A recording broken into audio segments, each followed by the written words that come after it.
नमस्कार दोस्तों, मैं रामू सर आपका आपके अपने YouTube channel Shri Agri Classes में आप लोगों का बहुत बहुत स्वागत और अभिनंदन है। ठीक है, जैसे कि आप लोगों को मैंने अपना पहला इंट्रोडक्शन क्लास दिया था, है ना। आशा करता हूं कि आप लोगों को कुछ अच्छा ज्ञान मिला होगा। ठीक है, आज हम अपना जीव विज्ञान का पहला टॉपिक लेकर करके चल रहे हैं। ठीक है, पहला टॉपिक है जीव जगत का परिचय। ठीक है, आइए देखते हैं।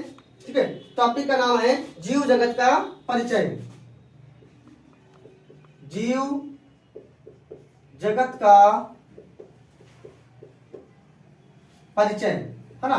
ये लेसन फर्स्ट है, अपना फर्स्ट लेसन है जीव जगत का परिचय। ठीक है, बायोलॉजी में ये पहला टॉपिक है।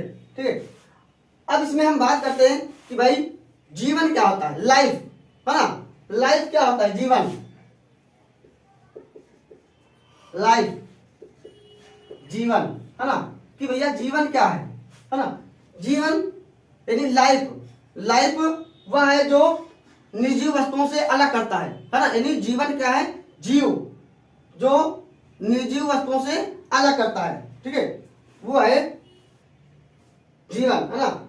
जीवन का शाब्दिक अर्थ है ठीक है कि सजीवों को अलग करने वाली जो व्यवस्था है वही क्या कहलाती है, अपना जीवन कहलाती है। ठीक है, जीवन में यानी कि लाइफ, इसको हम सजीव भी कह सकते हैं, सजीव।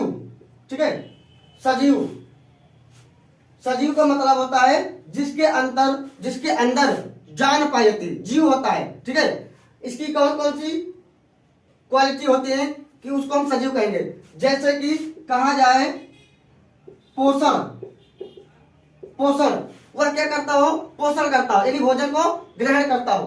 ठीक है, उसके बाद हम बात करते हैं कि पाचन, ये डाइजेशन। ठीक है, उसके बाद आता है अपना गमन, है ना। गमन यानी चलता फिरता भी हो। ठीक है, उसके बाद आता है श्वसन, श्वसन, है ना। श्वसन करता हो यानी ऑक्सीजन को ग्रहण करता हो, कार्बन डाइऑक्साइड को छोड़ता हो। ठीक है, श्वसन क्रिया करता हो। उसके बाद आता है जनन, जनन यानी कि रिप्रोडक्शन करता हो, अपने समान संतान को उत्पन्न करता हो। ठीक है, उसको हम सजीव कहेंगे। ठीक है, सजीव यानी जिसमें जीवन पाता है उसी को हम क्या कहते हैं, सजीव कहते हैं। ठीक है, एक होता है निर्जीव। ठीक है, यानी कि एक होता है निर्जीव यानी कि नॉन लिविंग, इसको कहेंगे लिविंग, है ना।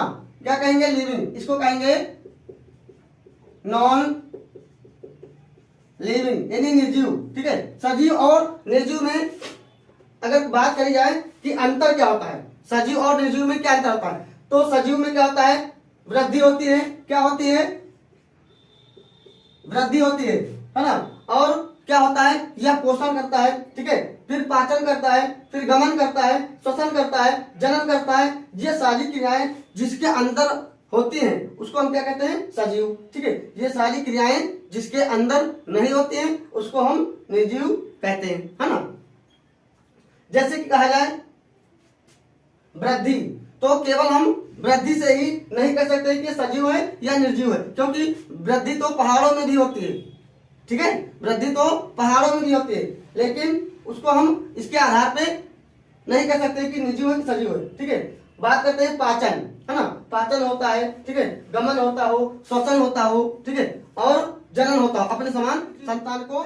सजीव और निर्जीव के बीच की कड़ी किसको कहा जाता है, एक अगर प्रश्न करा जाए कि सजीव और निर्जीव के बीच की कड़ी किसको कहा जाता है, तो ध्यान रखना सजीव और निर्जीव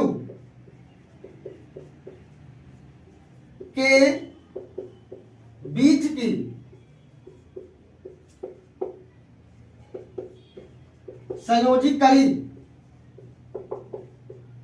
किसको कहते हैं, तो ध्यान रखना ये हो जाएगा आपका वायरस। क्या हो जाएगा, वायरस यानी कि विषाणु, है ना।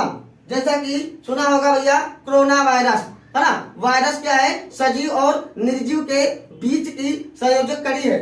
ठीक है, क्योंकि जो विषाणु होता है जब यह वातावरण में बाहर रहता है तो निर्जीव जैसे लक्षण को प्रदर्शित करता है। ठीक है, जब यही वायरस किसी सजीव के अंदर प्रवेश कर जाता है तब ये क्या करता है, सजीव जैसे लक्षण को प्रदर्शित करता है। ठीक है, इतनी बात क्लियर है।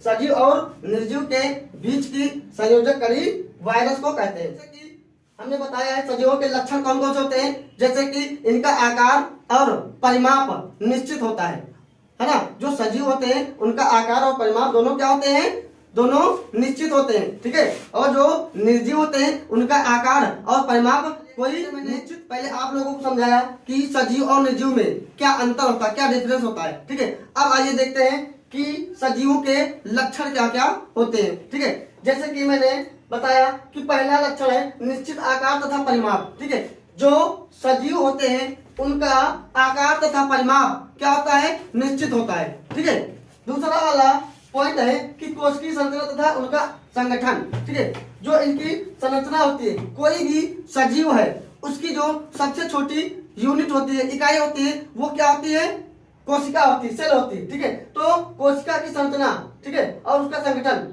ठीक है, बहुत सारी कोशिकाएं मिल करके संगठित होकर के ऊतक का निर्माण करती है। ठीक है, जैसे कि हम आगे पूरा बताएंगे डिटेल में जब सेल पढ़ेंगे, सेल के बारे में। ठीक है, तीसरा वाला पॉइंट है कि जीव द्रव्य की उपस्थिति। ठीक है, जीव द्रव्य, हाँ, जीव द्रव्य क्या है कि कोशिका के अंदर एक लिक्विड पाया जाता है, एक द्रव पाया जाता है, उसको हम क्या कहते हैं, है ना, जीव द्रव्य कहते हैं। ठीक है, ठीक है, इसकी उपस्थिति। उसके बाद वृद्धि तथा परिवर्धन। ठीक है, प्रत्येक सजीव में, है ना, क्या होता है, लगातार उसमें कंटिन्यू वृद्धि होती रहती है। ठीक है, प्रजनन क्षमता प्रत्येक सजीव के अंदर, है ना, प्रत्येक सजीव या जीव के अंदर उसकी एक क्वालिटी होती है। ठीक है, कि अपने समान संतान को उत्पन्न करना, है ना। प्रजनन का मतलब है जनन या प्रजनन या रिप्रोडक्शन। ठीक है, अपने समान, है ना, दूसरे जीव को उत्पन्न करना। ठीक है, उपापचय, उपापचय यह क्रिया होती है। ठीक है, जैसे कि इसमें दो तरह की प्रक्रियाएं होती है। ठीक है, उसमें प्रकाश संश्लेषण की क्रिया होती है। ठीक है, हरे जो पेड़ पौधे होते हैं वे क्या करते हैं, अपने भोजन का निर्माण करते हैं। ठीक है, प्रकाश संश्लेषण के द्वारा। पोषण, पोषण क्या होता है, न्यूट्रिशन, है ना। न्यूट्रिशन क्या होता है, ठीक है, कि किसी जीव के द्वारा अपने भोजन को प्राप्त करने की प्रक्रिया क्या कहलाती है, पोषण कहलाती है। ठीक है, श्वसन, ठीक है, प्रत्येक सजीव, प्रत्येक जीव क्या करता है, श्वसन की क्रिया करता है। ठीक है, जिसके द्वारा वह क्या होता है, जीवित रहता है। ठीक है, उत्सर्जन, भाई जब पोषण करता है, ठीक है, श्वसन करता है, श्वसन से जो अंदर ग्लूकोज टूटता है तब क्या होता है, कार्बन डाइऑक्साइड गैस बनती है। ठीक है, वो प्रक्रिया, ठीक है, वह उत्सर्जन कहलाता है। ठीक है, यानी उत्सर्जन शरीर के अंदर के हानिकारक पदार्थों को बाहर निकलने की प्रक्रिया क्या कहलाती है, उत्सर्जन कहलाती है। गति, ठीक है, चलना फिरना, है ना, मोशन, यह क्या कहलाती है, गति कहलाती है। प्रत्येक जीव, प्रत्येक सजीव क्या करता है, वह गति करता है। ठीक है, अनुकूलन, एडॉप्टेशन, ये क्या होता है, अनुकूलन। अनुकूलन का मतलब होता है, ठीक है, कि वातावरण के अनुसार अपने शरीर को